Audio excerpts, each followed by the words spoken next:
naririnig mo ang ugong nito, ngunit hindi mo alam kung saan ito nanggagaling at kung saan pupunta. Ganoon din ang bawat ipinanganak ayon sa Espiritu. Pwede po bang mangyari iyon? Tanong ni Nicodemo. Sumagot si Yahushua, Guro ka pa naman ng Israel, hindi mo naunawaan ang mga bagay na ito. Pakatandaan mo, ang sinasabi namin ay nalalaman namin at ang pinatutuhanan namin ay nasasaksihan namin. Subalit hindi ninyo tinatanggap ang aming patotoo. Kung hindi ninyo pinaniniwalaan ang aming mga sinasabi, ang mga sinasabi ko tungkol sa mga bagay dito sa mundo, paano pa ninyo mapapaniwala na sasabihin ko tungkol sa mga bagay doon sa langit? Wala pang sinong mang umakyat sa langit kundi ang bumaba mula sa langit, ang anak ng tao. At kung paanong itinaas ni Moses ang tansong ahas doon sa ilang, gayon din naman kailangang itaas ang anak ng tao, upang ang sino mang sumasampalataya sa kanya ay magkakaroon ng buhay na walang hanggan. Sapagkat gayon na lamang ang pag-ibig ng Elohim sa sangkatauhan, kaya't ibinigay niya ang kanyang kaisa-isang anak upang sa sinumang sumampalataya sa kanya ay hindi mapahamak, kundi magkakaroon ng buhay na walang hanggan. Sinugo ng Elohim ang kanyang anak, hindi upang hatulang maparusahan ang mga tao, kundi upang iligtas ang mga ito sa pamagitan niya. Hindi hinahatulang maparusahan ang sumasampalataya sa anak, ngunit hinatulan na ang hindi sumasampalataya. Sapagkat hindi siya sumasampalataya sa isang anak ng Elohim, ganito ang hahatol ng Elohim. Naparito sa sanlibutan ang ilaw, ngunit inibig pa ng mga tao ang dilim kaysa sa liwanag.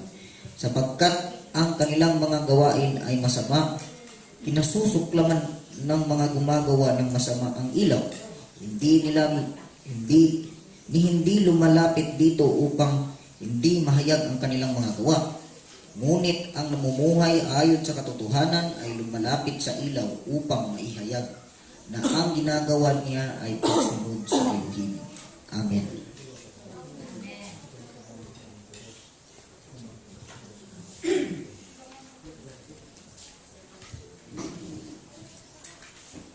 Awit po muna tayo ng isang awitin.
Saya sa tahanan ko, kabayahawa.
Okay, happy Sabbath na itong tanan, mga igsoon.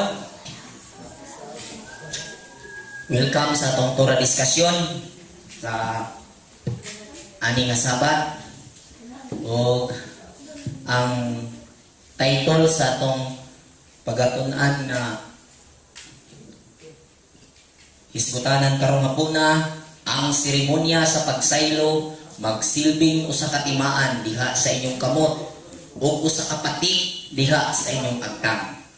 Ang seremonya ng Pasko ay magsilbing palatandaan sa mga kamay at magiging tatak sa mga pag-iisip sa noo.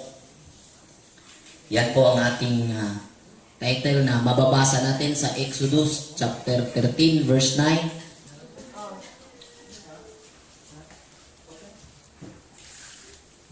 Exodus chapter 13 verse 9, pakibasa bro.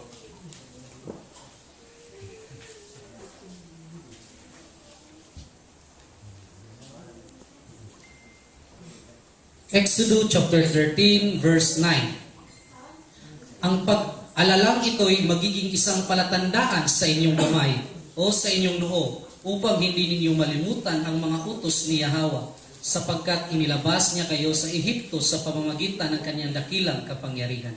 Amen. Salamat. At ang topikong ito, ginawa natin ng mga guide question para matumbok natin ang dapat nating malaman sa talatang ito. Dahil ang sabi, ang seremonyang ito, siyempre yung Pasko, ay magsilbing palatandaan, maging palatandaan sa ating mga kamay at maging tatak sa ating mga noo. Kung ating pong iisipin, paano mangyari na maging palatandaan sa ating kamay o sa kamay ng mga Israelita ang seremonya ng Pasko. So, yan po ang ating guide question. Isa sa ating mga guide question, pero ang unang tanong nating ginawa ay, ano ba ang Pasko? Ano ba ang seremonya ng Pasko? Unsa maning seremonya sa pagsaylo?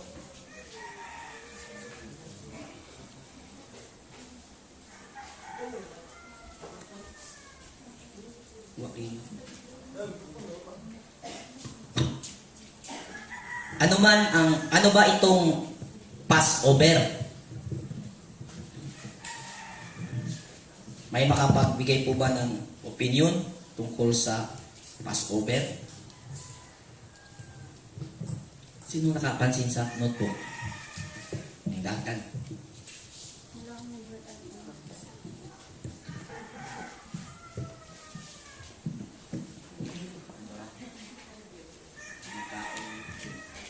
Sino po sa atin dito ang mayroong idea kung ano ang seremonya ng Pasko or Passover?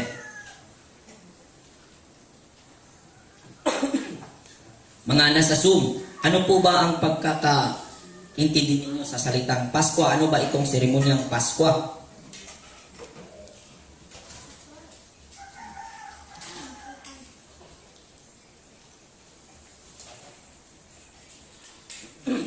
Para madali ta, atong basahon bro sa Exodus chapter 12 verse 12 to 14. Exodus chapter 12 verse 12 to 14. Sa gabing iyon, Lilibutin ko ang buong Ehipto at papatayin ang lahat ng panganay na lalaki, maging tao man o hayop, at paparusahan ko ang lahat ng Diyos-Diyusan sa Ehipto. Ako si Yahweh. Dugo ang magsisilbing palatandaan ng mga bahay na inyong tinitirhan. Lahat ng bahay na makita kong may pahid ng dugo ay lalampasan ko, at walang pinsalang mangyayari sa inyo habang pinaparusahan ko ang buong Ehipto. Ang araw na ito'y ipagdiriwang ninyo sa lahat ng inyong salinlahi bilang pista ni Yahweh. Sa pamamagitan nito'y maaalala ninyo ang aking ginawa. Okay. Ang Passover or Paskwa ay isang seremonyang ipinasagawa ng mga Israelita noong sila ay ilalabas ni Elohim mula sa pagkaalipin. So, sa pagkakaunawa ko, ang Paskwa o Passover ay isang seremonya na ipinagawa ni Elohim sa mga Israel para sa kanilang kaligtasan. At itong Paskwa, kung ating isumatotal, ito ay kaligtasan sa mga may pananampalataya sa Elohim at ito'y ikakapahamak sa mga walang pananampalataya. Sa Bisaya pa, ang seremonya sa Passover o pagsaylo mooy panahon sa dihang giluwas sa makagagahom ang tibuok Israel nga nagmatinuohon. Og mausab ang panahon sa dihang gisilutan sa Elohim ang mga walay pagtuo nga mao ang mga Ehiptohanon. So ang Paskwa ay nangangahulugan ng pagligtas at paghukom. Tama po ba? Kasi ang kadalasang nalalaman ng tao pagka sinabing Paskwa, ito ay pagliligtas. Isang side lang ang natingnan.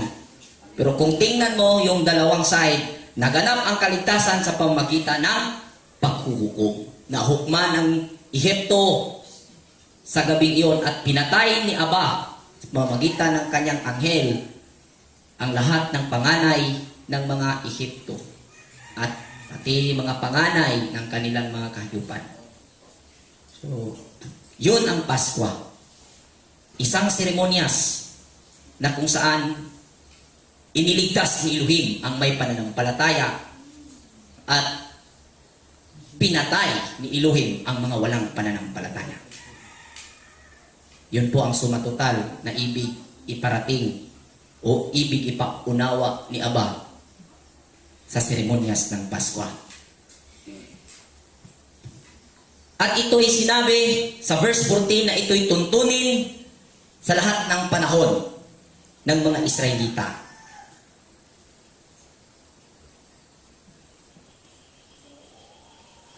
At ito'y pinagpatuloy ng mga Israelita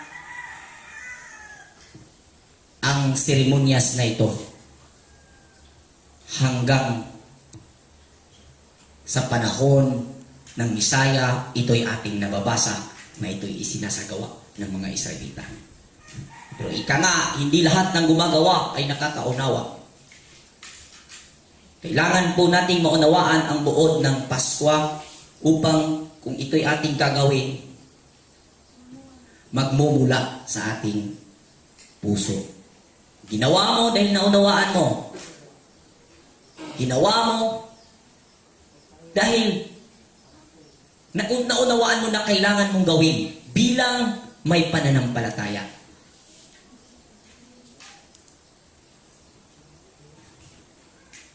Sa Exodus chapter 13 verse 1 to 10, mababasa natin ang mga talata tungkol sa magiging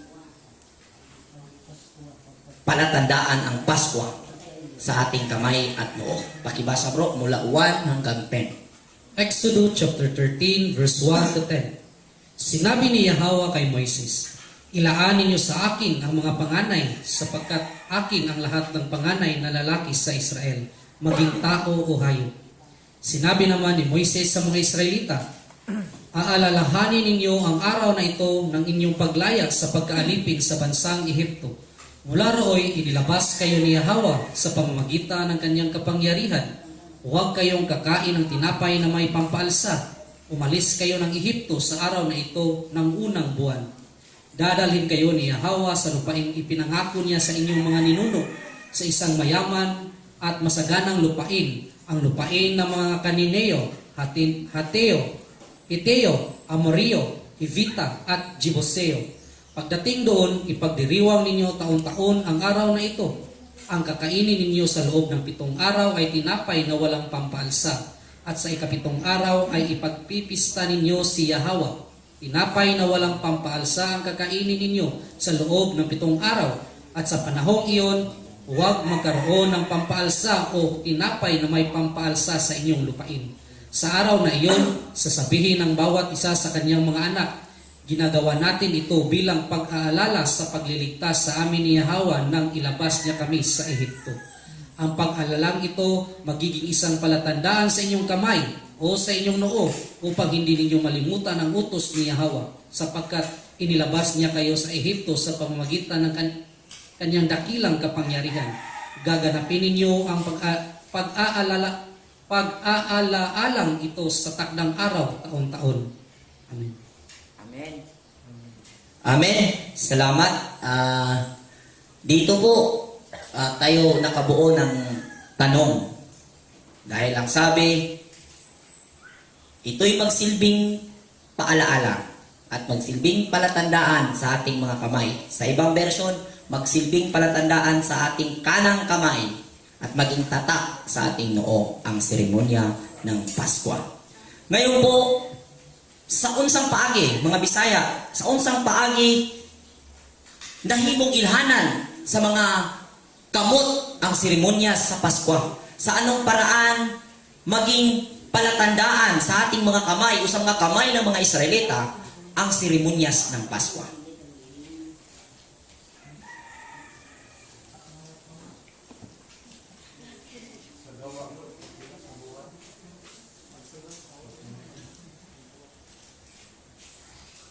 At involved dito ang firstborn, ang habikurin, ang panganay. Paano maging palatandaan? Paano maging tatak sa ating kamay ang Paskwa? Sabi sa mga nababasa natin komentaryo tungkol sa pagsagot sa mga katanungang iyan, ay sa pagpapatuloy daw ng walang hanggang paggunita sa seremonya. Yan ay sa paraang iyan daw nagaganap na naging palatandaan sa bawat kamay ng mananampalataya o Israelita ang seremonya ng Paskwa. Yes, tama.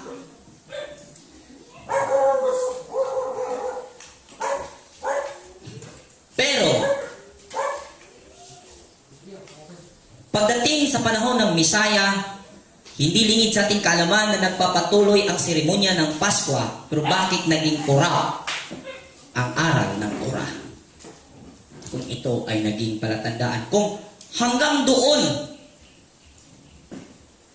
doon ang sagot sa katanungan kung paano maging palatandaan sa kamay ng mga Israelita ang seremonyas ng Paskwa, kung yung sagot nating sinabi kanina, kung hanggang doon at doon na sagot na sa pagpapatuloy sa paggugunita taon-taon, ay doon na ipakita na tunay nga na naimarka sa mga kamay ng mga Israelita ang Paskwa.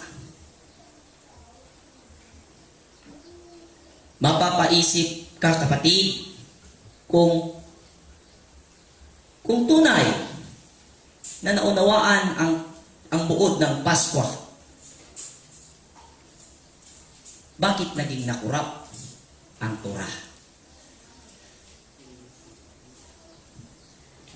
Basahin natin ang Exodus chapter 13 verse 11 to 16. Exodus chapter 13 verse 11 to 16. Dadalhin kayo ni Yahweh sa lupain ng mga Kanineo, sa lupain ipinangako niya sa inyo at sa inyong mga ninuno. Pagdating doon, ibukod ninyo para sa kanya ang lahat ng panganay na lalaki. Kanya rin ang lahat ng panganay na lalaki na inyong mga hayop.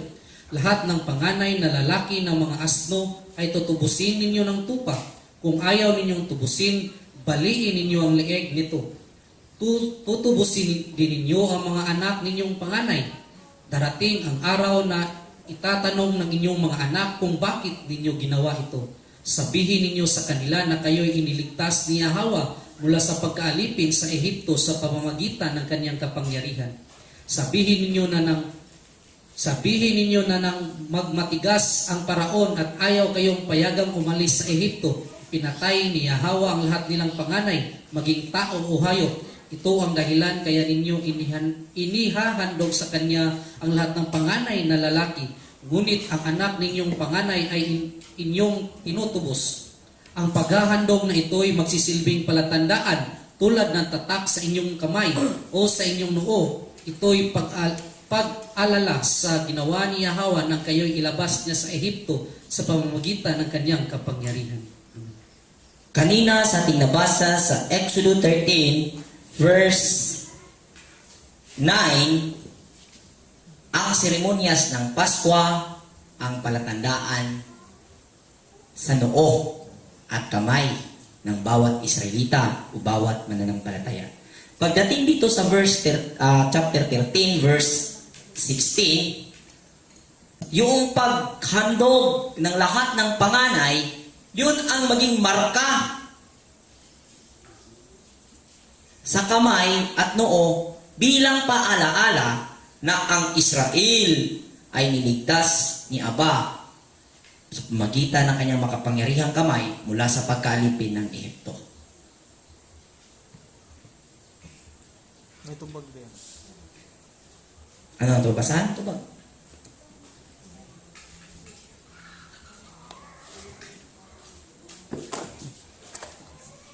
Sumasampalataya sa Elohim na niligtas tayo sa pamamagitan ng kanyang panganay na anak.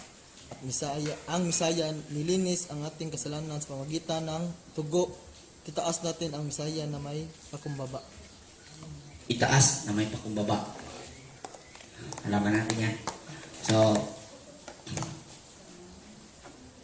Itamtam. mapaisip ka ba? Kanina, ang marka, ang Pasko. Ngayon, ang paghahandog, pag-aalay ng bawat panganay, yun ang naging marka. Nga naman na, nausap. Kuha ka bro. Gisulti po, sinabi dyan, na bawat panganay anak ay ihandog para kay Aba Yahweh. Ngayon, dahil ang pagkahandog noon ay mag-aalay ng tupa, kambing, baka para maipakita na ikaw ay naghandog. Doon lang ba natatapos ang salitang ihandog ninyo ang inyong mga anak na lalaki? Sa pagtubos sa pamamagitan ng baka, kambing o tupa?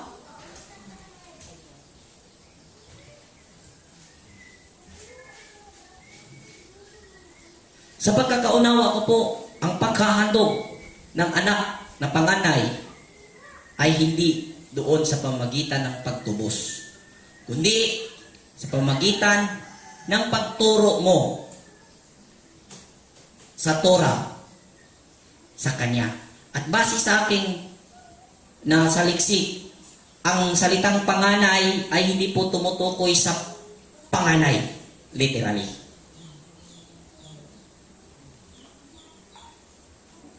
Hindi po na nag-focus ang salitang habikurin sa panganay na anak na lalaki lamang. Kundi ito po ay tumutukoy sa lahat ng anak na lalaki ni Israel. Dahil ika nga sa ating nabasa kanina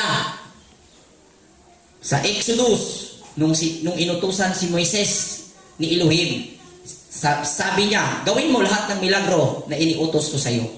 At kung magtanong si Paraon, sabihin mo sa kanya, si Israel ang panganay kong anak. So, ibig sabihin, ang panganay ay hindi lamang panganay dahil unang lumabas.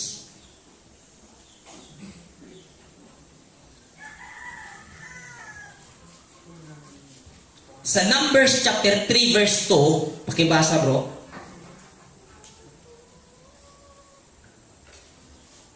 Mga Bilang chapter 3 verse 2. Ang mga anak ni Aaron ay si Nadab na siyang panganay at sina Abeho, Eleazar at Itamar. Sa talatang iyan, medyo pumabor ang version na siya. Si Eleazar, ang panganay. Pero sa ibang version, ang panganay po ay yung tatlo. So yung tatlong anak na lalaki ni Aaron ay panganay. Pero ito'y mula sa isang ina lamang. Bakit naging panganay ang mga anak ni Aaron? Si Eleazar, si Nadab at si Abihu.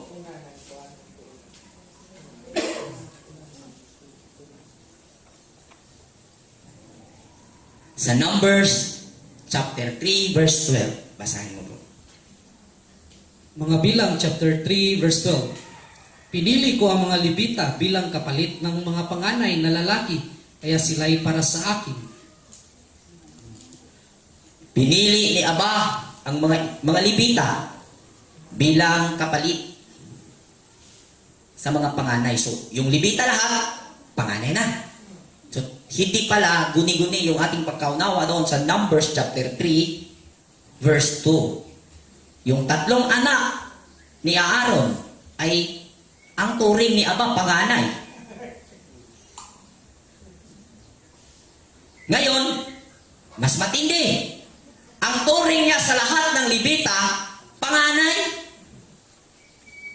Bakit ang Levita ay naituring niyang panganay? Sa Exodo chapter 32 verse 25 to 29, pakibasa po.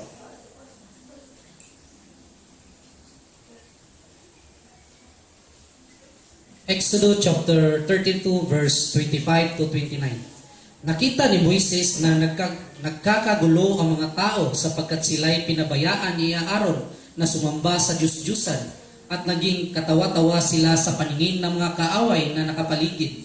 Kaya tumayo si Moises sa pintuan ng kampo at sumigaw, "Lumapit sa akin ang lahat ng nasa panig ni Yahweh," at lumapit sa kanya mga Levita.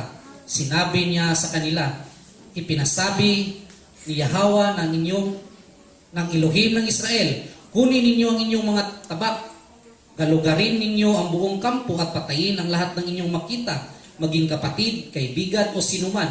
Sinunod ng mga Levita ang utos ni Moises at may 3,000 katao ang napatay nila ng araw na iyon. Sinabi ni Moises, "Ngayon, inilaan ninyo ang inyong mga sarili sa paglilingkod kay Yahweh dahil sa pagkapatay ninyo sa inyong mga anak at mga kapatid. Kaya tatanggapin ninyo ngayon ang kanyang pagpapala." Doon pala pinagpala ang Levita. Sa Exodus chapter 29 at chapter 32 verse 25, ito po yung Bisaya version. Nakita ni Moises nga wala makapugong si Aaron sa katawhan o nagpatuyang sila sa ilang kaugalingon at tubangan sa ilang mga kaaway. Busa mitindog si Moses diha sa ganghaan sa kampo ug misinggit, "Kadtong dapig sa Yahweh, dool kanako." Miduol kaniya ang tanan mga Levita. O miingon, o giingnan niya sila, "Kini mao ang giingon sa Yahweh, ang Elohim sa Israel. Ang matag usa kaninyo kinahanglan magtakin sa iyang espada, og lokpan ninyong suroy ang tibuok kampo, og pamatyan ninyo ang inyong igsuong lalaki. Kinahanglan ang kahigalaan og mga silingan. Gituman sa mga Levita ang gisugo ni Moises kanila, ug ni adtong adlaw 3,000 katao ang napatay. Ug giingnan ni Moises ang mga Levita, niining adlaw gihalad ninyo ang inyong kaugalingon, ingon nga mga pari, alang sa pag-alagad sa Yahawa, pinaagi sa pagpatay sa inyong mga anak, nga lalaki ug mga igsuon. Lalaki, busa, gipanalanginan kamo sa Yahawa karong adlaw.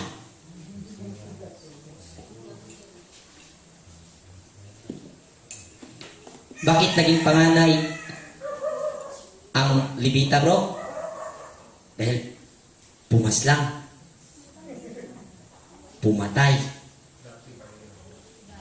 Hindi yon. Hindi dahil pumaslang, kundi dahil nasa panig sila ni Aba. Kaya naging panganay ang Levita at pinagpala sila.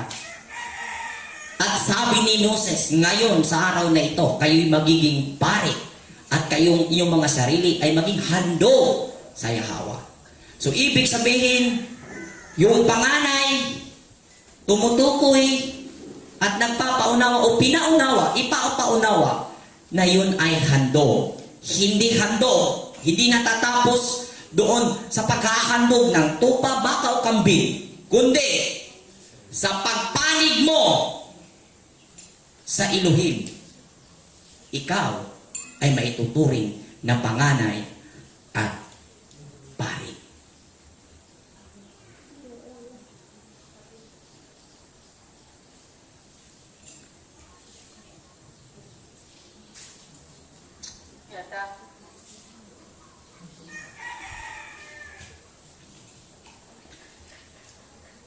Sabi dito sa verse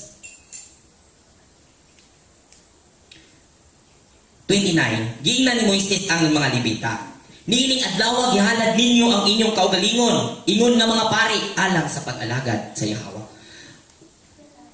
Sa time na ikaw ay magdesisyon na pumanig ka sa Torah ng Elohim, pumanig ka sa side ng Elohim, sa araw na yon, inihandog mo ang iyong sarili sa Elohim bilang pari. Ganun po yung naunawaan ko. Pero hindi pari upang maggawa ng seremonyas dahil mayroon po yung separate na mga tuntunin upang isagawa ang mga bagay na iyon. Pero yung pagkapari pala, hindi lang pala iyon makikita or masasabi na pare dahil naghandog, nag-alay ng seremonyas, nagserbisyo sa templo. Pero ang pangunahing rason kung kaya natawag at sila'y napili upang maghandog at magserbisyo sa tuldang tipanan ng Elohim, na doon mayroong mga seremonyalo, ay dahil sila ay nagdesisyon. Sila ay pumili na papanig sa Elohim sa panahon na ang Israel ay gumagawa ng kasalanan.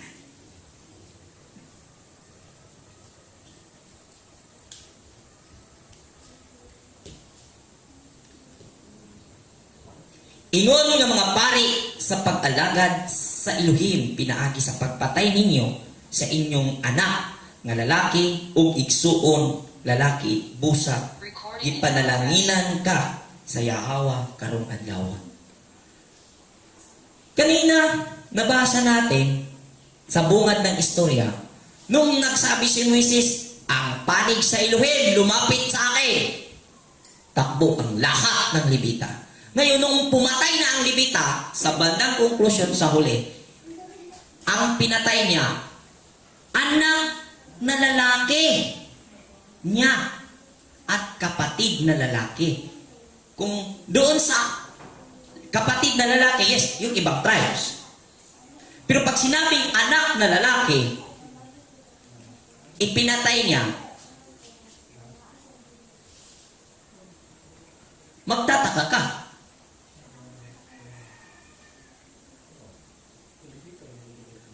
Di ba lahat ng Levita lumapit sa kanya?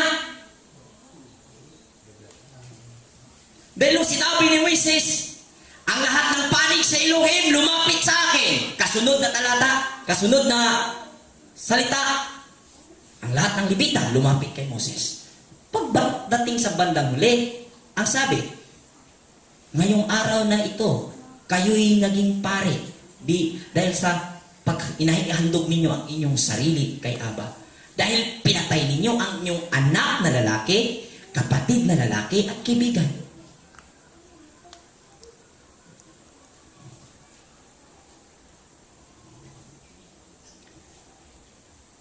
Sa itaas na kaganapan, nung nagdala po sila ng itak, sa pagkakaunawa ko, yung po ay tumutukoy sa literal, patay talaga.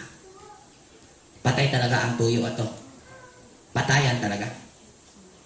Pero sa pagdating sa kasunod na pangungusap, sa huling verse na ating binasa, yung po ay tumutukoy sa figurative. Na kung ikaw, papanig sa Elohim, ihandog mo at naihandog mo iyong sarili bilang parig sa Elohim, patayin mo ang iyong anak. Hindi literal, kundi yung masamang gawain na ikakamatay niya, yun ang patayin mo at yung kapatid mo. Dahil ikaw ngayon, Levita, sila ay Levita na naglilingkod sa Elohim at tagapagpatupad ng kautusan.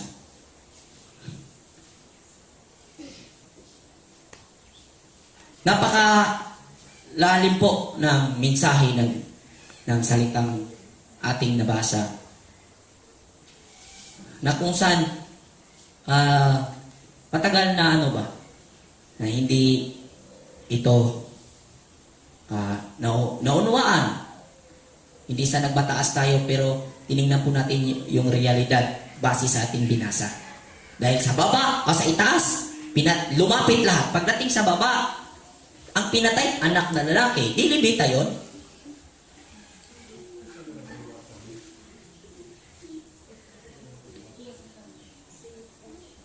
So yun po ay tumutukoy sa mga gawa. Mga gawa ng kanilang anak na dahil sa kanilang pagpanig sa Elohim, pinatay nila ang mga gawain ng kanilang mga anak. Hindi pinatay sa literal, kundi pinatay ang mga idea na mga gawain.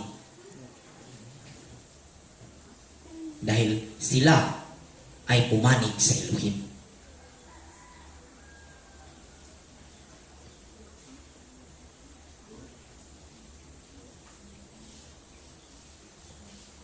Ang tungkulin ng mga Levita bilang panganay, bilang pare, ay magturo ng Torah sa buong sambayanan ng Israel. Yan po ay mabasa natin sa Leviticus chapter 10 verse 11. Leviticus chapter 10 verse 11. Ang lahat ng iniuutos ko kay Moises ay dapat ninyong ituro sa sambayanang Israel.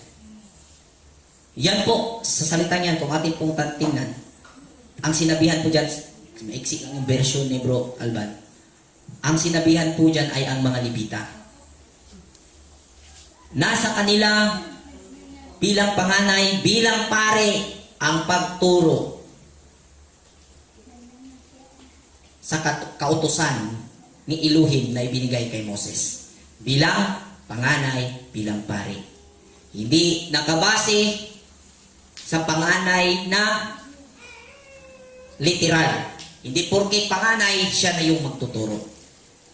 Kung sino ang pumanig sa Elohim, ang ituring sa Elohim sa kanya panganay. Ang turing sa Elohim sa kanya, siya, si Israel, ang panganay.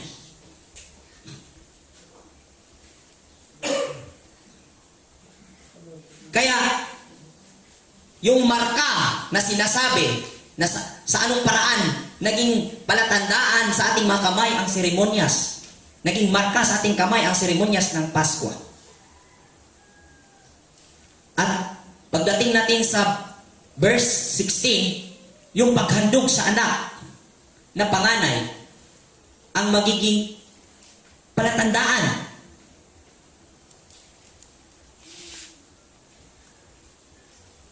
At magiging marka sa kamay ay tumutukoy pala iyon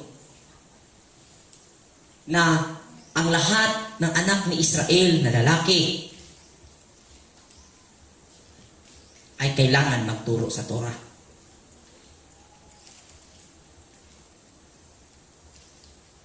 At ang pagturo sa Torah hindi lang natatapos sa pagtatalumpati o pagsasalita. Mahimong ilhanan diha sa kamot ang seremonya sa pagsaylo kung ang tanang lalaki sa Israel magtudlo sa Torah, dili lamang sa pulong kundili sa kinatibok ang pagbuhat. Dili po pwede, hindi rin pwede na sa gawa lang. Dahil hindi rin mauunawaan o maipaunawa kung hindi mo sasabihan. Kaya ang sabi ni Apostle Paul, yung knowledge daw, nagmumula sa pagkarinig at pagkakakita, pagbabasa at dinig. Ito ay tumutukoy sa ang karunungan tumutukoy sa makuha mo ito na kung ito'y may nagsabi, tapos kung ano yung sinabi niya at gawin mo, doon pa iyon maging ganap na karunungan dahil na-experience mo.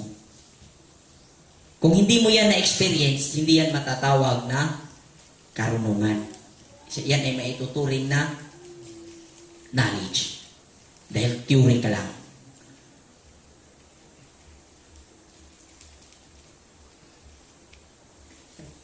Sa paraan, ating nasagot ang ating guide question number 2 na naging palatandaan sa kamay ng bawat Israelita ang seremonyas ng Pasko kung ang lahat ng kalalakihan, hindi lang ang panganay, dahil ang panganay ay hindi po tumutukoy sa panganay literal, kundi tumutukoy po sa lahat ng lalaki na pumapani o nagdesisyon na sumunod sa kalooban ng Aba. Ngunit hindi po ito naunawaan sa paglipas ng panahon.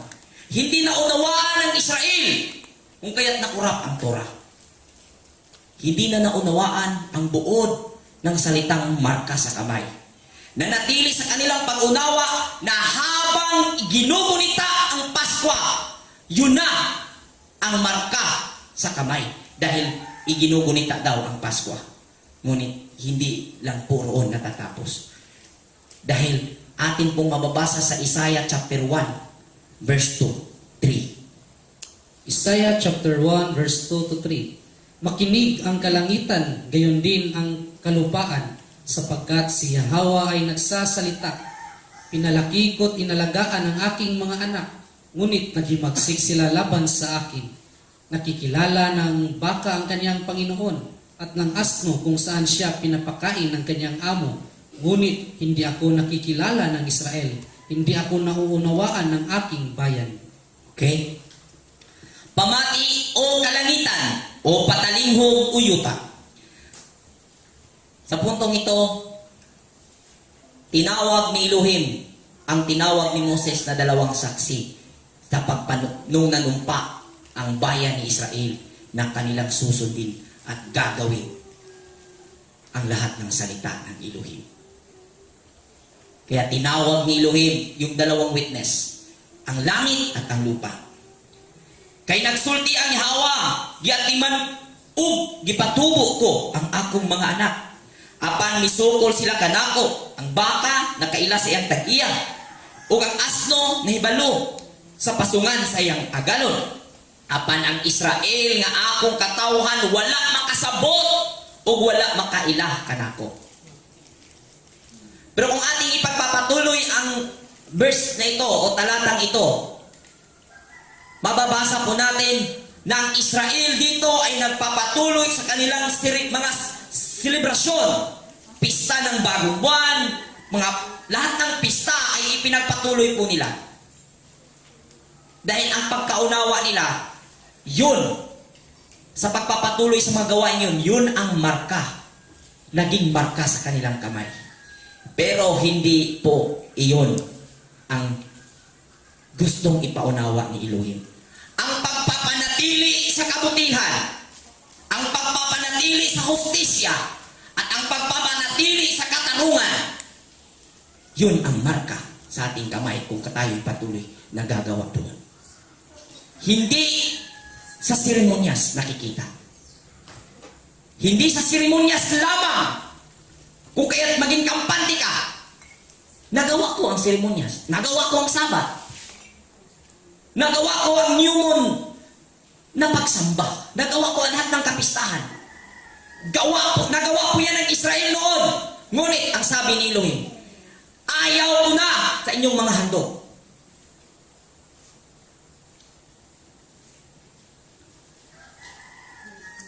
Dahil ang gusto ni Elohim, ipapatupad ang katarungan. Ipapatupad ang righteousness na hindi nagbabago.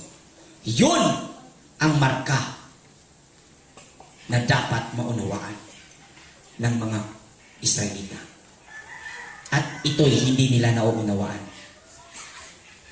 Dahil kinikilala nila na ang marka, yung pagpapatuloy lamang sa gawa ng paggugunita ng mga pista.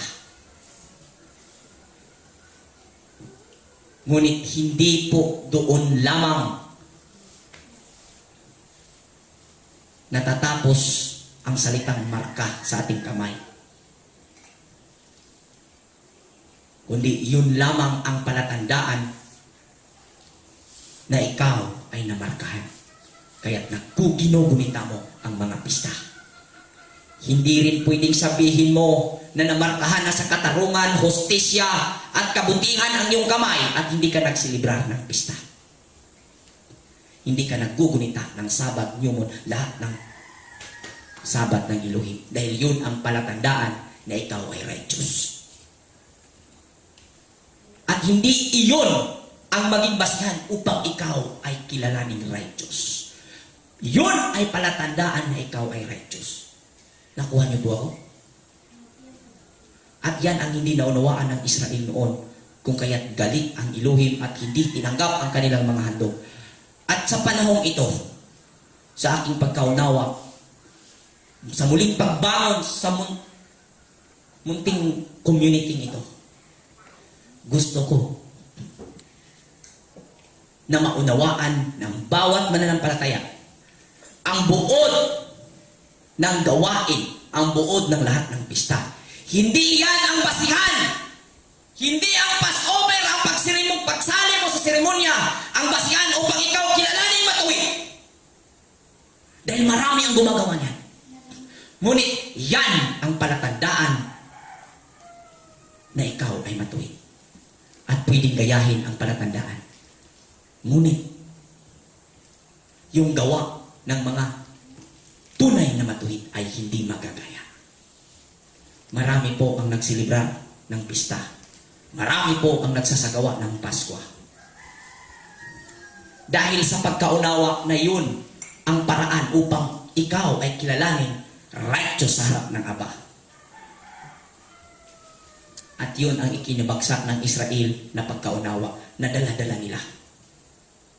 Kaya sabi ni Elohim, hindi ko gusto ang inyong handog.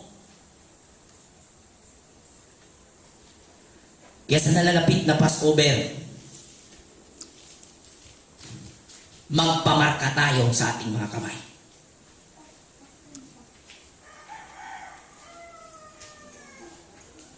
At ipundar natin sa ating puso.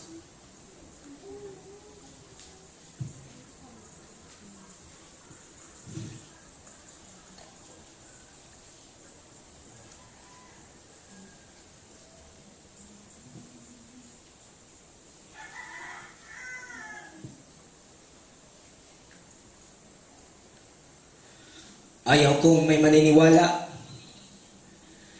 na ayaw kong may magsasagawa ng Passover na naging kampante at iisipin niya.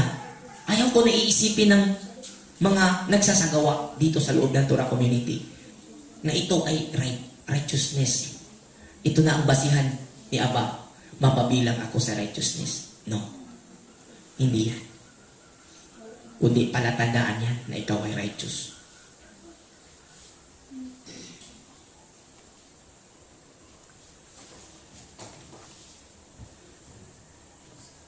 Bilang elder ng community ito, ayaw kong bumagsak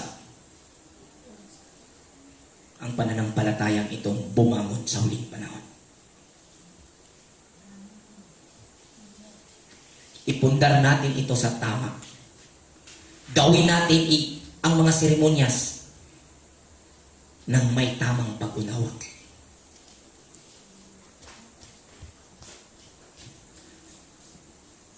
Napaisip ako na kayang gayahin ang ating mga selebrasyon. Kaya nilang sabayan ang ating mga araw kung saan tayo nagsiselebrate.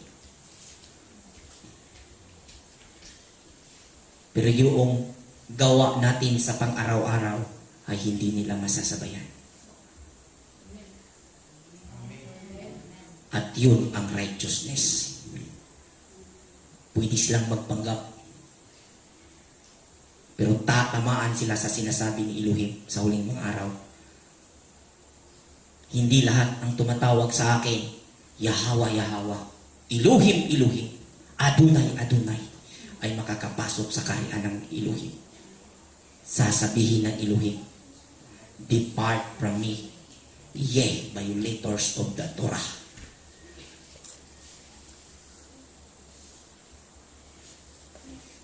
At ang pag-violate sa Torah ay hindi lang ang hindi mo pagdalo sa pista, kundi yung pang-araw-araw mong pamumuhay at kasama na doon ang palatandaan. Kung ikaw ay namumuhay sa pang-araw-araw, gabay ang Torah, karapat dapat ka mag-attend at kailangan mong magawin ang mga pista dahil yan ang palatandaan na ikaw ay matuwid.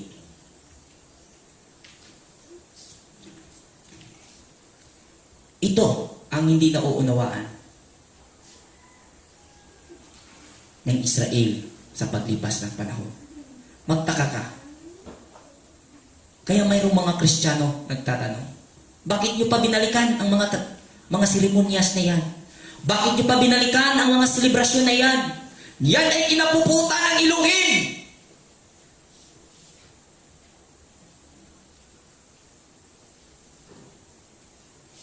Maraming mga verses na mababasa na kinapuputan ni Elohim ang mga handog ng Israel.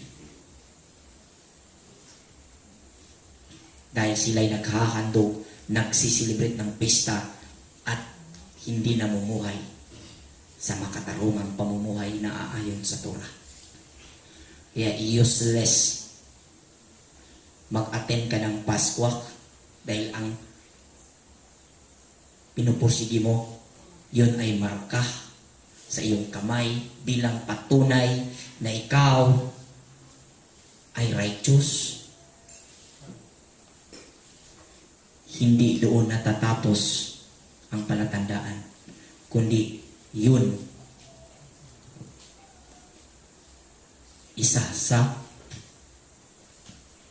palatandaan lamang. At ang kabuuhan po nun, yung pang-araw-araw natin pamumuhay. Gusto dyan ako nga ipasukat sa tinuod nga rason nga no, wag sa ulog kag Passover. O ginaot, akong ipanginaot sa kaalam sa Elohim. Meaning, Torah portion ning hakaponon na masabtan sa kadaghanan. Ang marka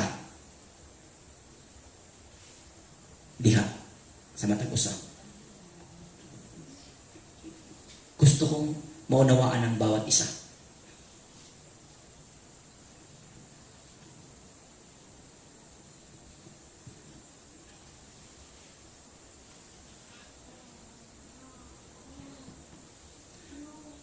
So yun po ang sagot ng ating guide question number 2. Maging palatandaan sa kamay ang seremonyas ng Pasko sa lahat ng Israel. Kung ang lahat ng kalalakihan ng Israel ay magturo sa Torah, hindi lang sa salita, kundi sa buong gawa, buong pamumuhay. At kung yan pa ang ginawa nila, hindi na sana galit ang Elohim dito sa Isaias, sa Oseas, at sa iba pang parte. At di rin sabihin ni Messiah, habag ang nais ko, hindi ang handog.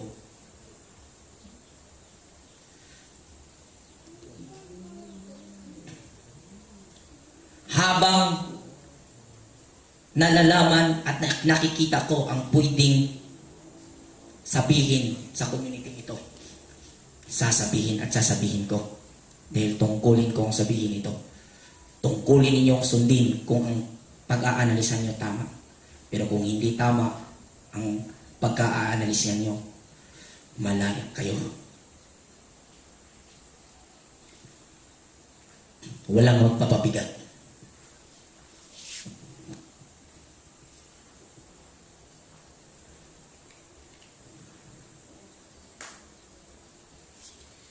Excited kayo kumainsuon sa paparating na pista. Dahil sa mga panahong ito, isinasabuhay na natin ang Torah. At sa unang pagkakataon, gagawin natin ang kapistahang palatandaan, ang seremonyas na palatandaan na tayo'y ginawa ng matuwid, na tayo'y ginawa ng righteous. Paggugunita sa kaligtasan at sa hukom ng mga makasalanan. At kung ikaw ay makasalanan, hindi kaligtasan ang matatamo mo sa seremonyas, kundi kapahamakan. Tandaan natin yan.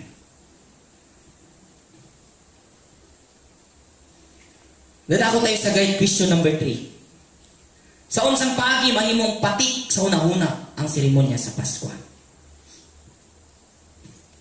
Kanina, sa kamay. Ngayon, sabi niya, maging tatak sa inyong mga noo ang seremonyas na ito. Sa anong paraan? Sino po ang makapagbigay ng pagkakaunawa, makapagbahagi ng kayang naunawaan kung paano mo masasabi kung ikaw ngayon ay mananampalataya, paano mo masasabi na ikaw ay namarkahan na sa pamamagitan ng Pasko?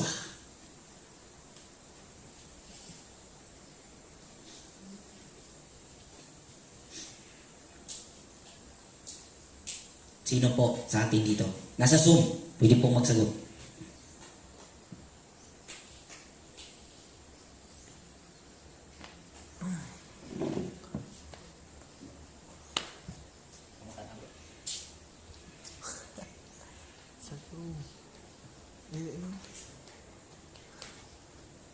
Wala.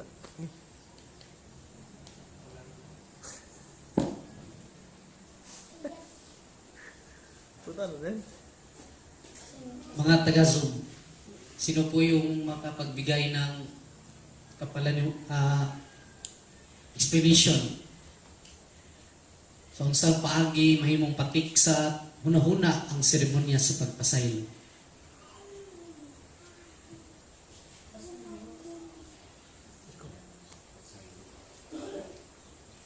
Sa dihang, ano? Sa dihang sila nagtuo.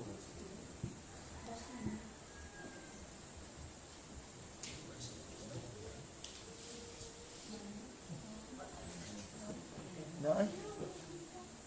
Mga taga-Zoom, may sagot po ba kayo? Nasa Zoom. Ilongon ro.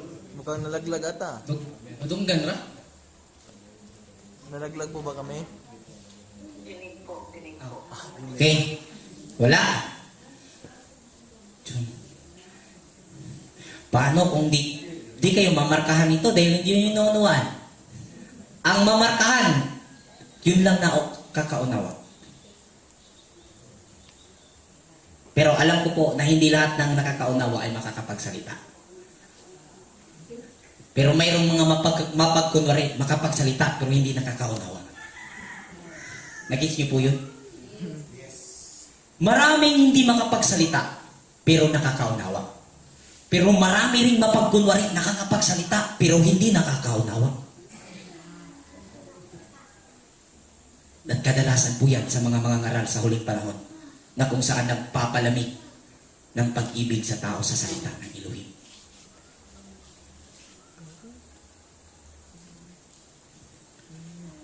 Sa unsang paagi, mahimong patik sa atong nauna ang seremonya sa Pasko. Sa dihang kita nagtuo.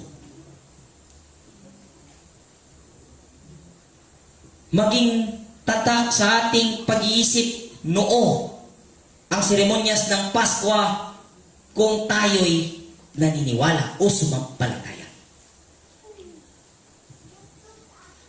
Kaya sabi ng iba, sumampalataya kami at ang paggawa namin sa patuloy na paggugunita ng Pasko, yan ay ebidensya na kami ay sumampalataya.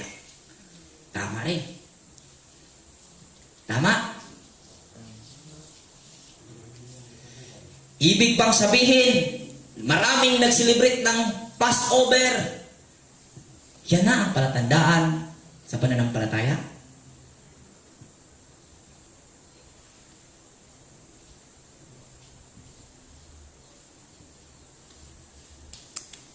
Noong ang Israel ay iniligtas ni Elohim,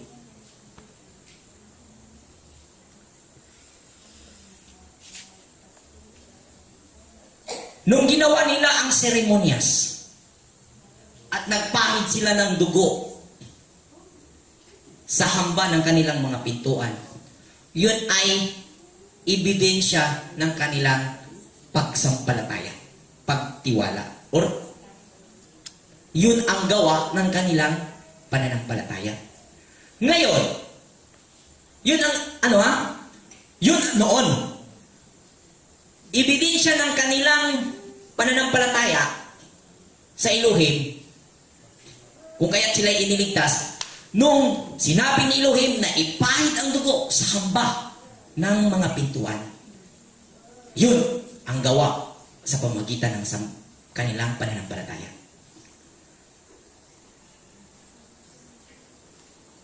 Pagkatapos, habang ginugunita na ito, yun din lang ba ang pagpahid sa dugo sa pintuan? Ang ebidensya kung ikaw ay may pananampalataya sa Ama?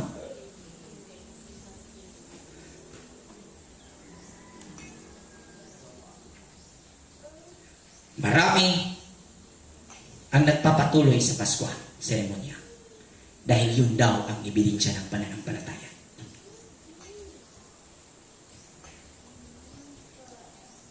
Hindi po tayo salungat doon. Tama po na ang patik o tatak o marka sa ating noo, naging marka sa ating noo, tatak sa ating noo, o pag-iisip ang seremonyas ng Pasko sa pamamagitan ng ating pananampalataya. At naligtas ang Israel sa pamamagitan ng kanilang pananampalataya, at nung pinahid nila, yun ang pagpapakita, naganap na sila ay may pananampalataya. Kaya iniligtas sila ng Israel, ni Elohim. Ngayon, sa guide question number 4, unsay purpose kung ba't iniligtas ni Abba ang Israel?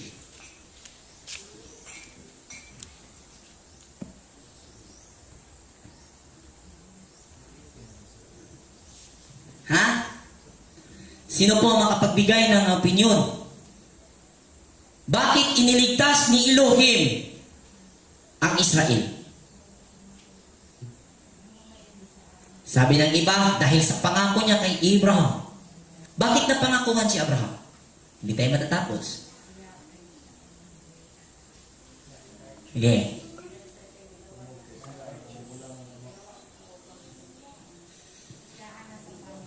Tama po. Dahil siya ang kamagulangang anak ni Elohim. Dahil si Israel ang panganay na anak. At si Israel ang panganay na anak ni Elohim at ang panganay na anak, tungkulin niya na ituro ang kalooban ng Ama. Kung kaya iniligtas ni Elohim ang Israel, ginawa niyang righteous.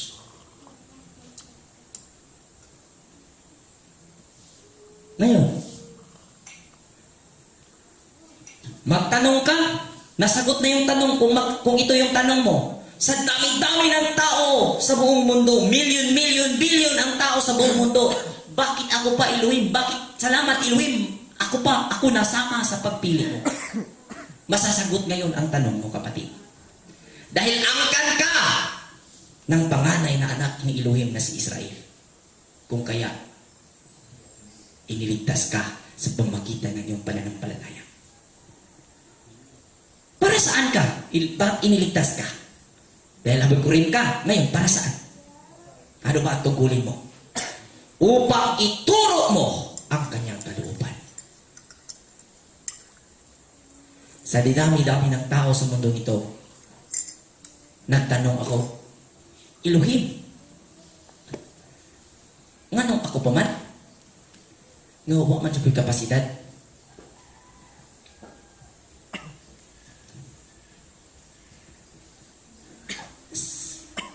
Habang nakikita ko yung lawak ng gawain, laki ng obligasyon, mapatuloy yung luha ko sa pagtanong ko, Aba, ba't ako pa? Ang naging ano nito, pwede lang naman katulong ako. Nasagot lahat ng katanungan ko, mga kapatid. Dahil haboy ko rin tayo. At hindi ako tayo. Dahil panganay tayo. Dahil angkan tayo ng panganay. At hindi ako tayo. Sabi nga sa ating workshop kanina, yung pagkakaiba ng yakid at saka ikat,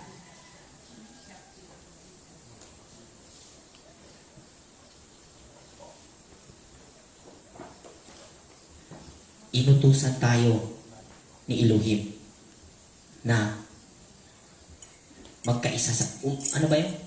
Mahiusa da kaniya ba? Inaanyayahan tayo ni Elohim na makahiusan niya. So may Tagalog na makahiusa? Makikiisa sa Kanya. Inaanyayahan tayo ni Aba na makikiisa sa Kanya. Dahil ginawa tayo ayon sa wangis niya. Kaya, inanyayahan niya tayo. At ang utos niya, ang tura niya, ang paraan upang tayo'y makakaisa niya.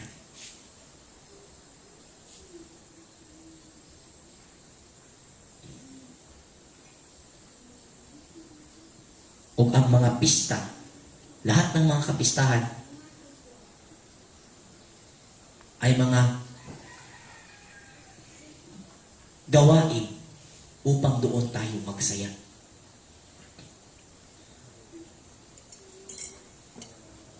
Lahat ng mga ginawang matuwid. At bago naganap ang lahat ng pista o inutos ang lahat ng pista, Passover muna ang nangyayari. Muling nauulit sa ating panahon.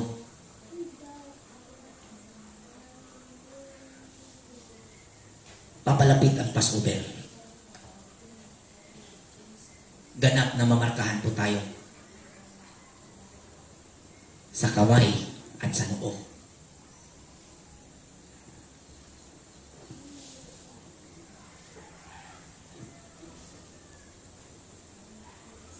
Kaya gusto kong ibahagi ito na gawin ang lahat sa pamamagitan ng pangalan niya. At yung pangalan niya ay kabutihan. Ang pangalan niya ay righteousness. Gawin ang lahat sa pamamagitan ng righteousness at magawang lahat.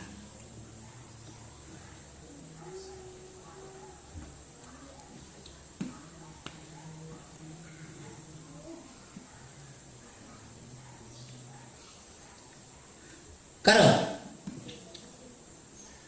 giluwas ta sa Elohim. Ngayon, niligtas tayo ng Elohim at ginawang matuwid. Ang Israel, iniligtas noon sa pamagitan ng Passover ceremony sa Egypt. Tama? At makalipas ang ilang panahon sa kanilang paglalakbay, binigyan sila ng kautusan. At kung ito'y ilang kanilang susundin, ganap na sila'y matuwid.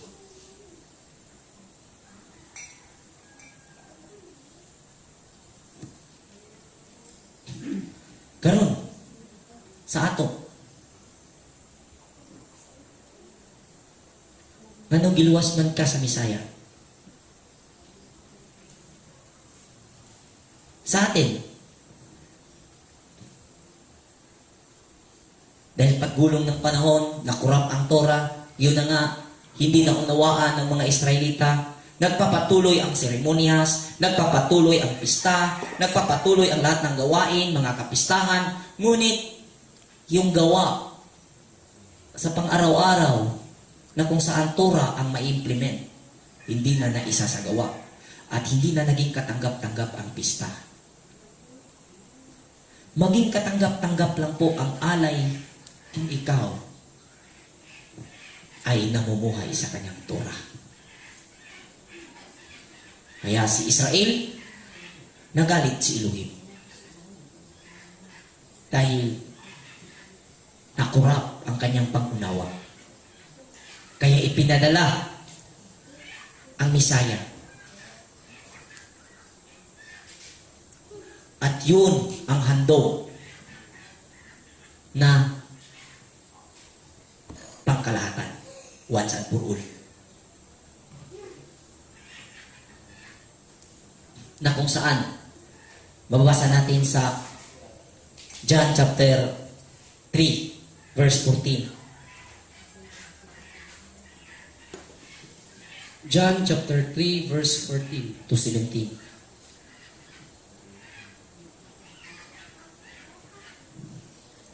At kung paanong itinaas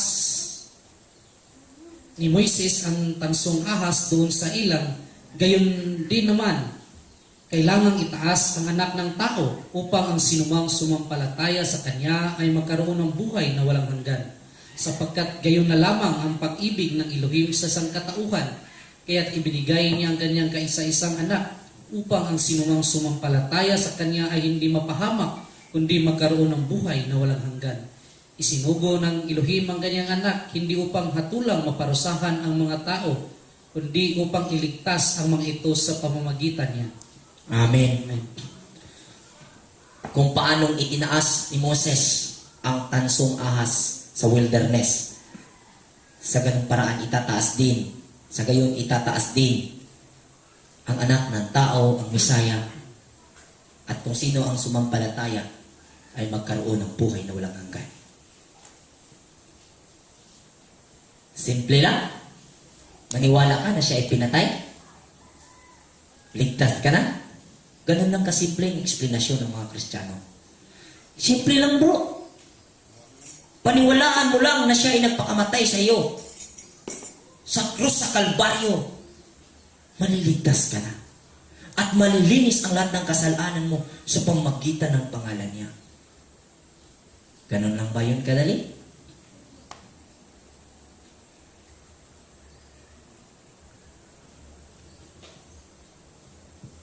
Dapat maunawaan. Kung kaya itinaas ang anak ng tao sa kahoy bilang handog sa kasalanan. At kung ikaw ay sumampalataya, ikaw ay ginawang matuwid sa pamamagitan ng handog na iyon.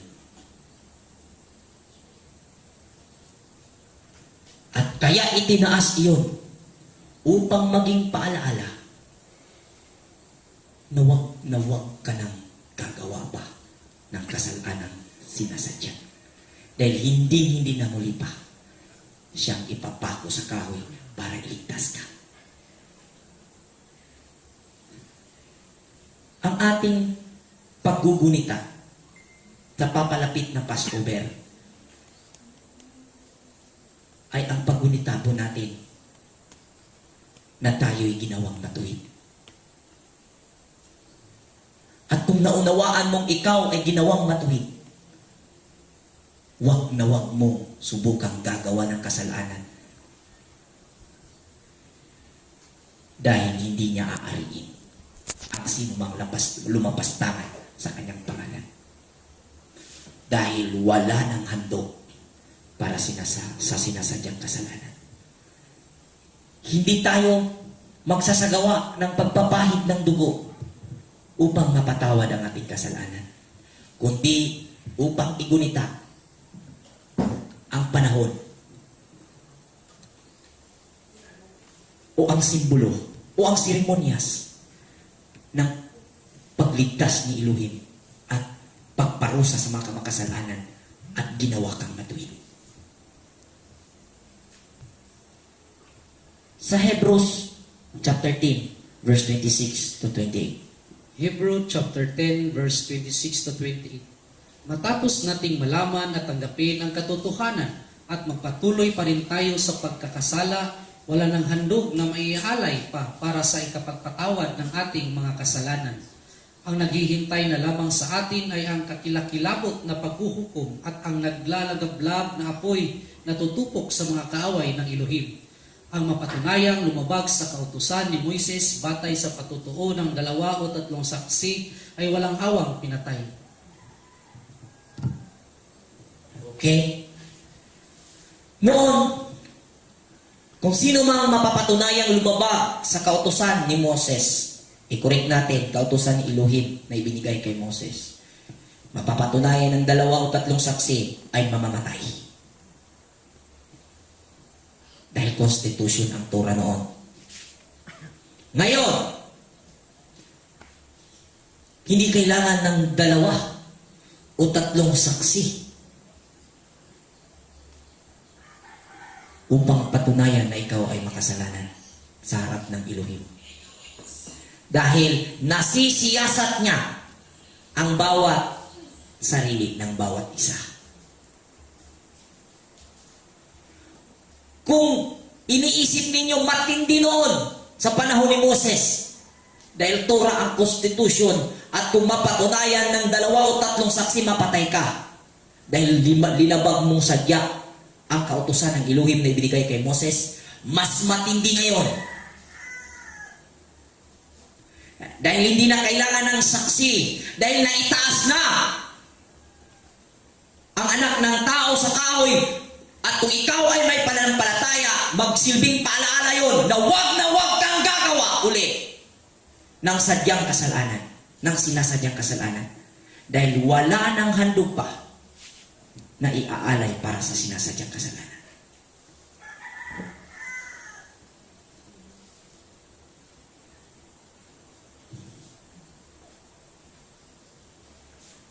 Nakataas na ang anak ng tao at naialay na ang anak ng tao. Ang anak ng Elohim naialay na. At kung ikaw ay sumampalataya, ikaw ay naniniwala na sa pamagitan ng kanyang sarili na inialay doon sa Kalbaryo, ikaw ay maliligtas. Ibig sabihin, ginawa ka ng matuwid. Pero, napakasakit isipin mga kapatid, na kung tatanungin mo lahat ng tao makakasalubong mo sa daan, tanungin mo, naniniwala ka ba na si Misaya ay nagpakamatay para sa kasalanan ng tao? Sabihin ng tao, yes. Oo, naniwala ako. How about ang buhay ng tao? Kung Kumusta ang mga buhay? Kumusta ang pananiwala? Kumusta ang kaligtasan na ibinigay niya sa iyo? Kumusta? Pinahalagahan mo? Kung matatanong mo yung, kung subukan mong tanungin, out of 100, nasisiguro ko 90% sasabihin sa iyo, yes, naniniwala ako. Nung ipinako ang Misaya sa kahoy, sa Kalbaryo, at naibuhos ang kanyang dugo, ay naligtas ang lahat ng tao. Pero ilan lang ang mga tao ngayon na nagsusumikap na mapahalagahan ang kanyang kamatayan at nagkilala sa kanyang pag-itaas na nung itinaas siya. Ilan lang ang kumikilala na yun ay babala na wala ng iba pang handog para sa kasalanan. Dahil mali po ang naging naituro ng mga leader. Mali ang naging paliwanag ng mga leader. Naging easy ang kanilang mga paliwanag tungkol maniwala ka lang, tapos na. At through sa pangalan niya, lilinisin ang kasalanan mo. Pangalan niya ay kabutihan. Sa pamamagitan ng kanyang pangalan, malilinis ka. Ang pangalan niya ay Torah. Dahil ang Torah ay kabutihan. Ang Torah ay karunungan. Yun ang hindi naunawaan. Naku po, delikado. Kaya, naisip ko na kung tatak sa Revelation ang pag-uusapan, kung may natatakan man, hindi sa itinaas natin ang community natin, tayo. Dahil hindi tatak na yudhi wawhe. Hindi tatak na Yahawashai na litra sa iyong noo. Dahil alam mo, yung pagsikap mo, pagpanig mo sa righteousness, yun ang tatak sa noo sa huling mga araw.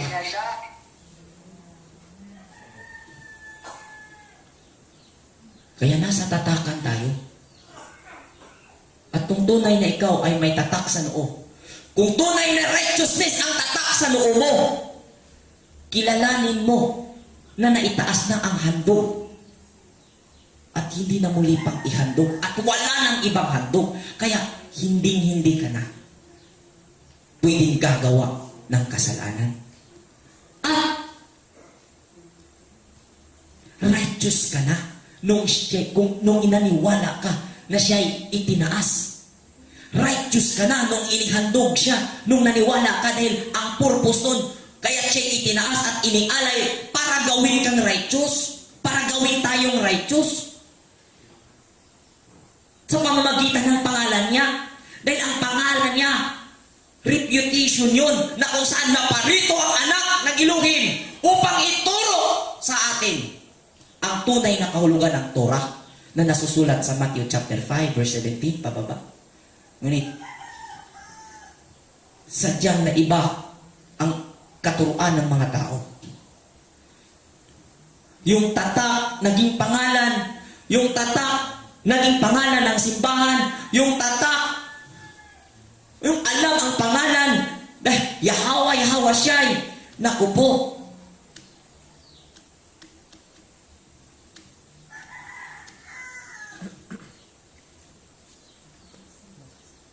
napapalapit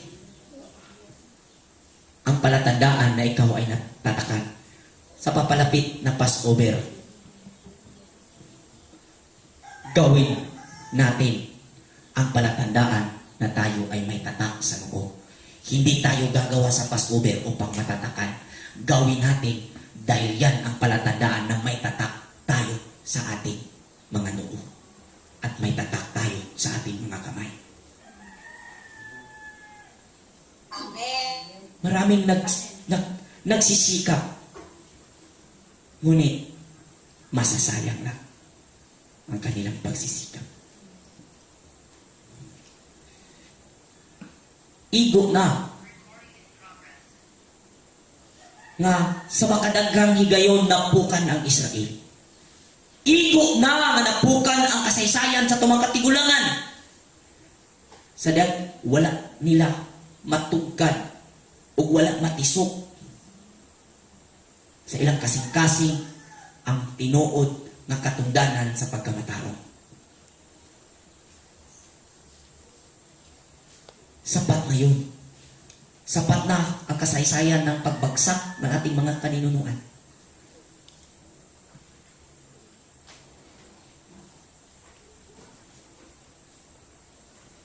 Sa Daniel chapter 12, verse 1 to 8. Pakibasa mo. Daniel chapter 12 verse 1 to verse 1 to 8. Sa panahong iyon, darating ang dakilang anghel na si Miguel, ang makapangyarihang pinuno at tagapagtanggol ng bansang Israel, at magkakaroon ng matinding kahirapang hindi pa nangyayari kailanman. Ngunit maliligtas ang mga kababayan mong ang pangalan ay nakasulat sa aklat ng Elohim. Muling mabubuhay ang maraming mga namatay sa lahat ng panig ng daigdig. Ang iba'y sa buhay na walang hanggan, at ang iba naman sa kaparusahang walang hanggan. Ang marurunong na pinuno ay magdiningning na gaya ng liwanag sa langit, at ang mga umaakay sa marami sa pagiging matuwid ay sisikat na parang bituin magpakailanman. Daniel, ingatan mo muna ang mga pahayag na ito at isara ang aklat upang hindi ito mabuksan hanggang sa katapusan ng sanlibutan. Marami ang magsasaliksik at magsisikap na maunawaan ang maraming bagay. Akong si Daniel ay tumingin at may nakita kong dalawang tao, isa sa magkabilang pangpang ng ilog. Tinanong ng isa ang anghel na nakatayo sa gawing dulo, gaano pa katagal bago maganap ang mga pangitaing ito? Itinaas ng anghel ang dalawang kamay at narinig kong sinabi niya, sa pangalan ng Elohim na nabubuhay magpakailanman, magaganap ang lahat ng ito sa loob ng 3 taon at kalahati. Kapag natapos na ang paghihirap ng bayan ng Elohim, paghihirap ng bayan ng Elohim, hindi ko naunawaan ang kanyang sagot, kaya't ako'y nagtanong, Elohim, ano po ba ang kahihinatnan ng lahat ng ito? Sinabi niya sa akin, makakaalis ka na, Daniel. Ang kahulugan nito'y mananatiling lihim hanggang dumating ang wakas. Marami ang dadalisayin at mapatunayang may malinis na kalooban, ngunit magpapakasama pa ang masasama, at wala isa man sa kanila ang makakaunawa sa mga bagay na mauunawaan ng marurunong. Lilipas ang 1,290 na araw mula sa panahon na papatigilin ang araw-araw na handog at ilalagay ang kasuklam-suklam.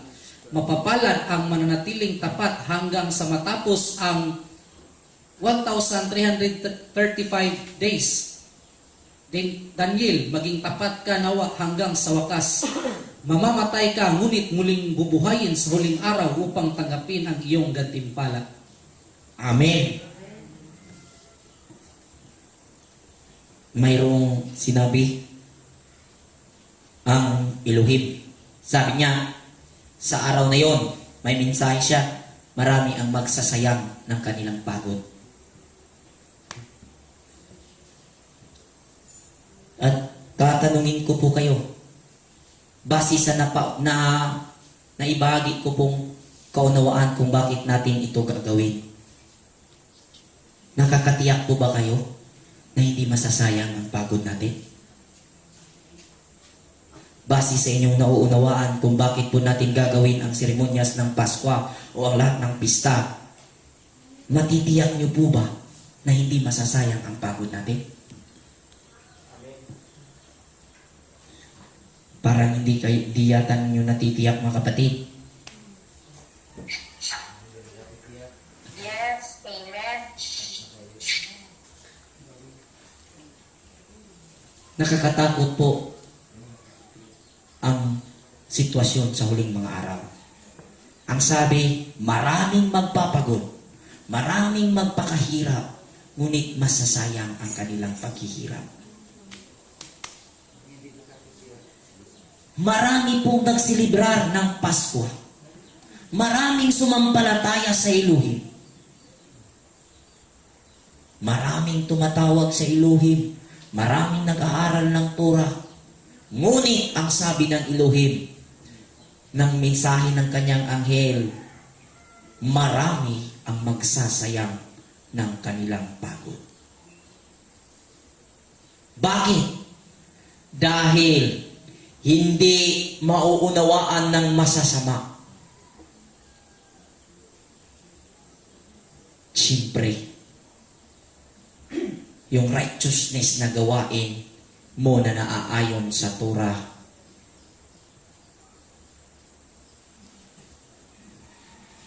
yun ang mag-guide sa iyo upang maunawaan mo. At kung sikapin mong magpakalinis, lalo kang lilinis. At ang masama, dahil mali yung pundasyon ng kanilang pagkaunawa sa Biblia o Torah, lalong maging masama. Yun ang masakla. Kaya tanungin ko kayo uli, natitiyak nyo po ba sa ating kalagayan ngayon na hindi masasayang ang pagod natin? Dahil kung ako po inyong tatanungin, natitiyak ko po. Dahil kung hindi ninyo natitiyak, huwag na kayong magdalo sa Passover.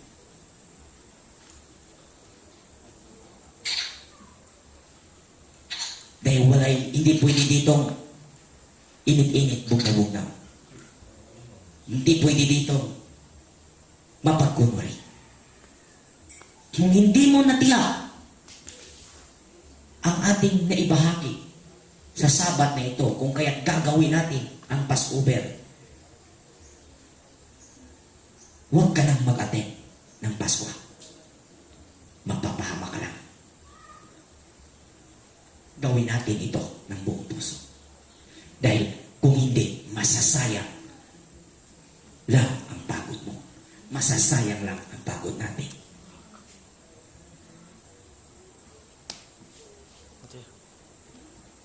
Di ko gusto huwag may masayang maigsoon. Recording in progress. Natitiyak niyo po ba?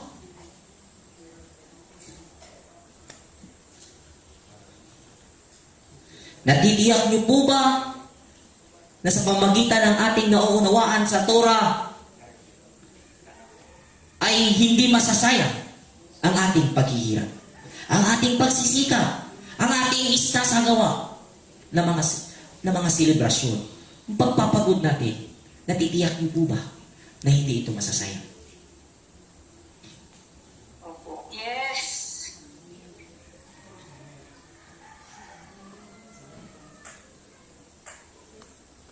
Kinahanglan dyan ako ang suon. Kapakutan unta mo. Balag mingon mong sigurista ko. Kaya di ko gusto mamatubang ta sa seremonyas nga dunay nagduha-duha. Ayaw kong may sasali sa seremonyas ng Pasko na may pagdadalawang isip. Na hindi buo. Mapapahama ka lang, kapatid. Tandaan mo to. Huwag na huwag mo subukan.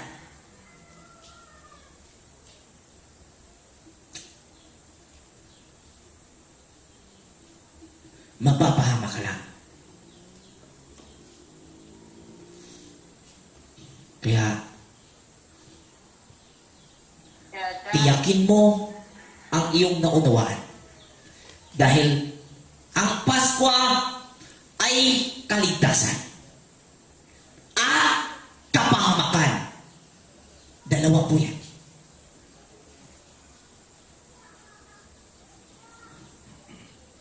Kaligtasan para sa mga righteous, may pananampalataya. Buo. Kapahamakan sa mga walang pananampalataya. At walang 50-50, walang 80, walang 70, walang 90, walang 99. 100% ang hinahanap ng Elohim kung ikaw ay sumampalataya sa Kanya.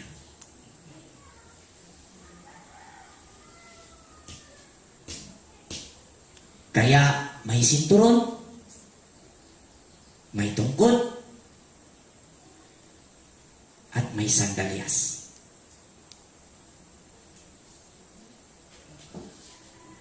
Nakuha niyo po mga kapatid?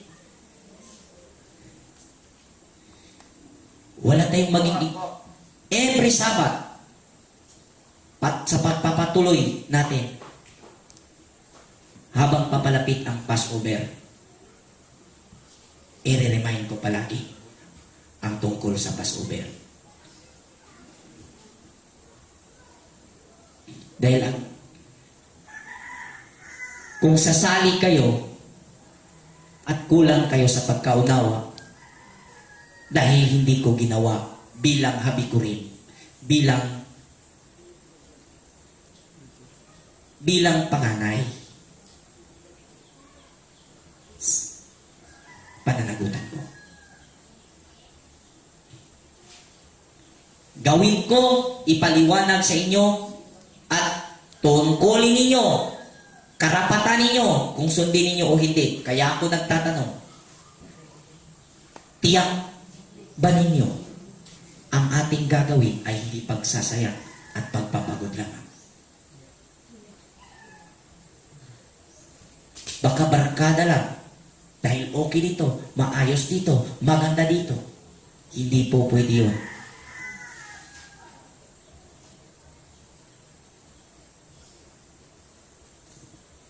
Kakaiba to. Passover. Tested to.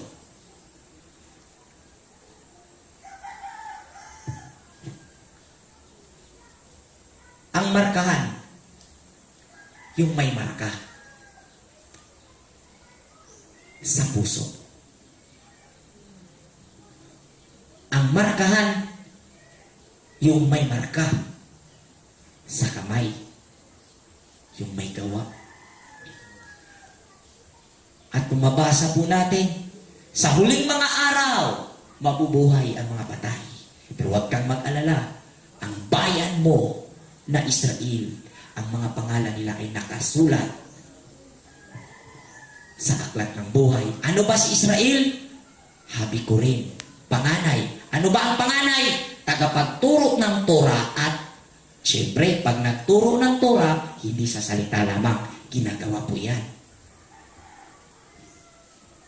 Kaya, ang address sa mga pangalan na nakasulat sa Book of Life, Israel, dahil habikurin, dahil panganay. Lahat ng nagturo ng Torah, panganay. Lahat ng namuhay ng Torah, panganay. Dahil hindi po natatapos ang salitang pagtuturo sa pagsasalita lamang.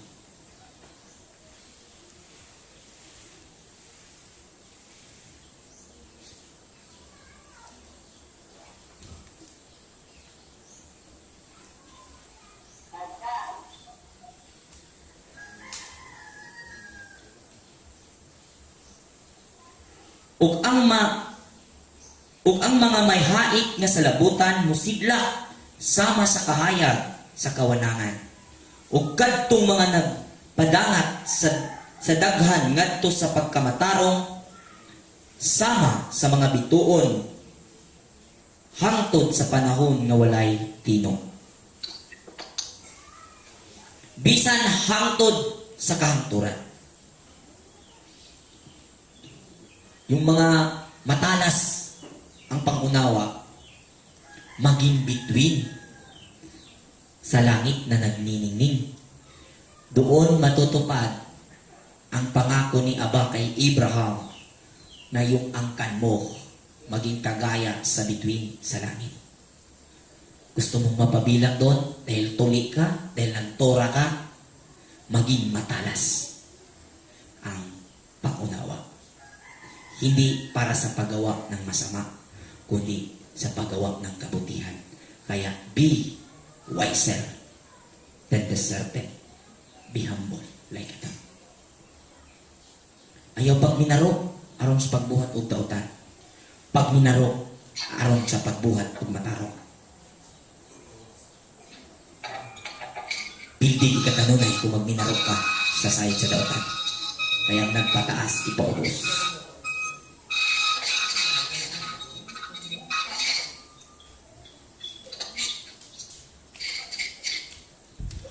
O bahin kanimo o Daniel, Himua nga tinago ang mga pulong o timrihi ang mga basahon hangtod sa panahon sa katapusan.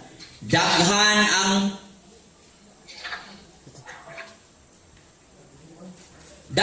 ang magngadtunganhi ug matuod nga kahibalo mudagaya.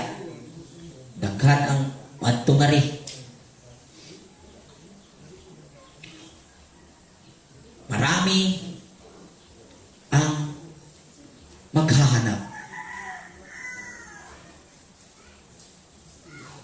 At ang karunungan ay ibubuhos.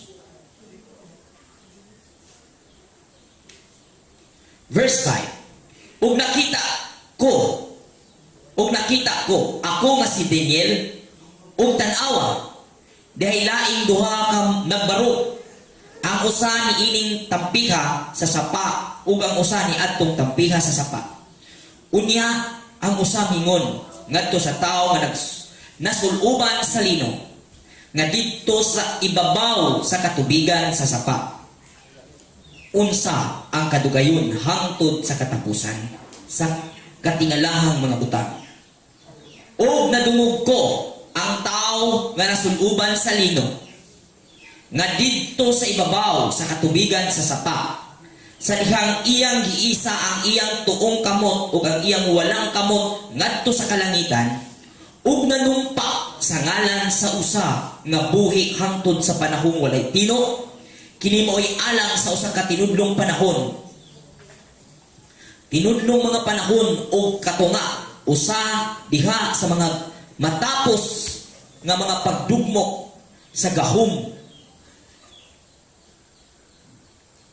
sa balaang katawhan, ang tanan ni ining mga butanga mudanga sa ilang katapusan. Karon, kung bahin ka nako, ako nakadungog, apan wala ako makasabot. Sabi ni Daniel, narinig ko, ngunit hindi ko naunawaan. Hindi niya naunawaan yung sinabi ng taong nakadamit lino. Mao nga ako miingon, o akong Ginoo, o akong agal, unsa ang katapusan bahin ni ining mga butanga. Og siya miingon, lakaw na Daniel, tungod kay ang pulong gihimong tinago og timrihan hangtod sa panahon sa katapusan. Nung nagtanong si Daniel, dahil yung narinig niya hindi niya maunawaan yung sinabi ng taong nakadamit lino, nagtanong siya sa anghel ng Elohim at ang sabi, lumakad ka na Daniel, hindi mo malalaman dahil ang mga salitang ito hindi maibubunyag kung hindi darating ang huling panahon. Verse 10. Daghan ang maghinlo sa ilang kaugalingon ug magputli sa ilang kaugalingon ug mahimo silang dalisay. Nganong naaman Mustura community? Bakit nandito kayo? Anong purpose ninyo?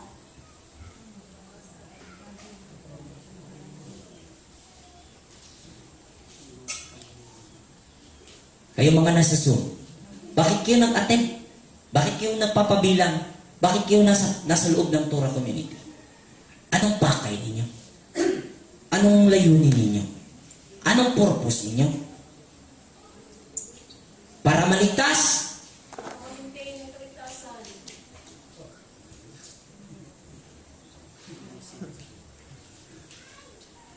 Para maligtas? Anong purpose nyo kung kaya ba't nandito kayo sa Torah community?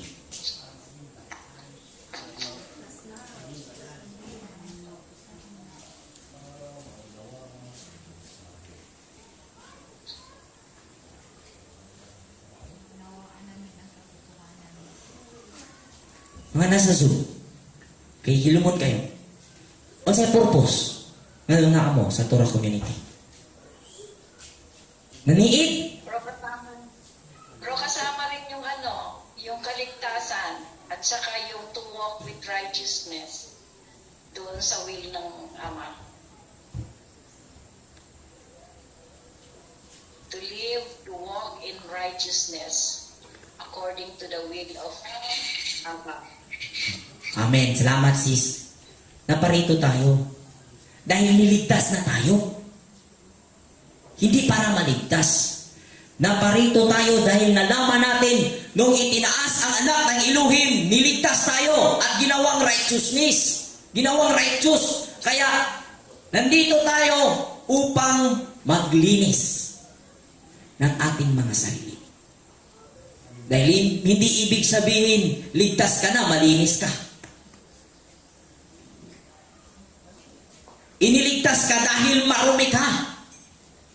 Iniligtas ang Israel dahil makasalanan sila. Marumi sila.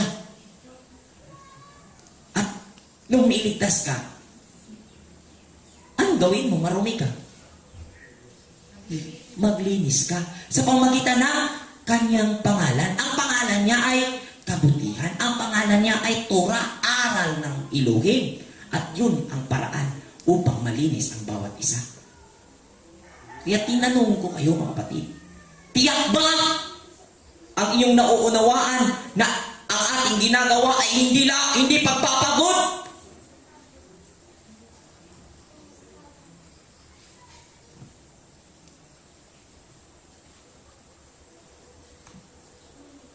Dahil gusto ko na 100% ka committed sa Elohim sa iyong sarili. Gusto ng Elohim maging pipili tayo sa panig niya upang pagpalain niya tayo. Kagaya ng mga Levita. Nung pinili nila ang pumanig sa Elohim sa pamamagitan ni Moises, pinagpala sila.